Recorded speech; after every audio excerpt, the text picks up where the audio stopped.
Alright, today's integral is a bit of a long one, but it actually simplifies really nicely. So we have the integral of cosine x plus cotangent x plus cosecant x plus 1 all over sine x plus tan x plus secant x plus 1. So we got all the trig functions, this random one here. What are we supposed to do?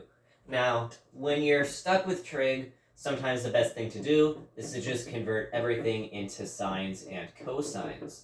So I'm going to do that now. Cosine x stays the same. Next we have that cotangent, which is just cosine over sine. Cosecant is just 1 over sine. Moving on to the denominator, sine is the same. Tangent is sine of x over cosine x. And lastly, secant's 1 over cosine.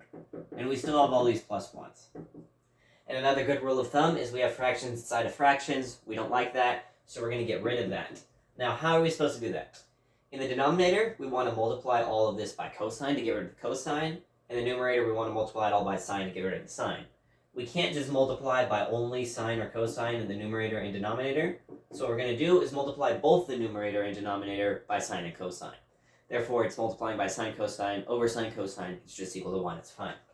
Now, the first term here, we're going to be sine cosine times cosine. Will give us sine times cosine squared x. Over here, the sines will cancel, but we'll have another extra cosine, so that will be cosine squared. Over here, the sine will cancel again, and there's no extra cosine, so it will just be plus cosine x.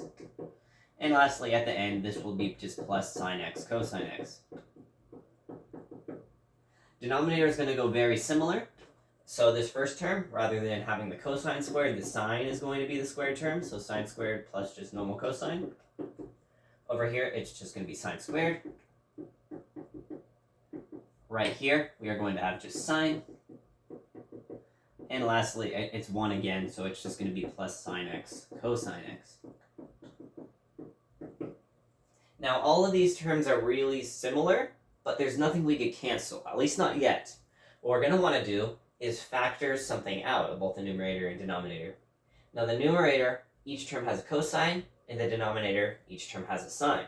So we're going to factor out basically both of those.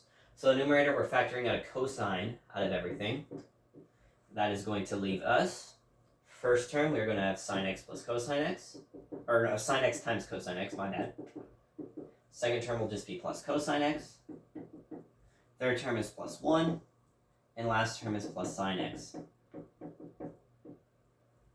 Moving on to the denominator, we're factoring out a sine out of everything.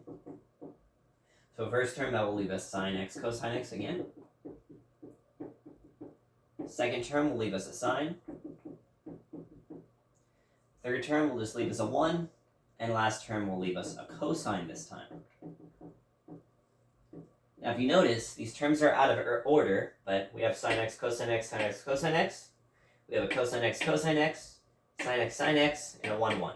So these two terms right here are exactly the same, and because these are separated by multiplication, we can just cancel all of these. These just go to 1. So all that is left is in our integral is cosine x over sine x, which is exactly the same as cotangent of x.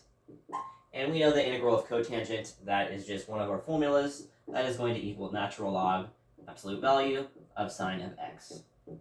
Now we get your plus c because it's not a definite integral, and that is our answer.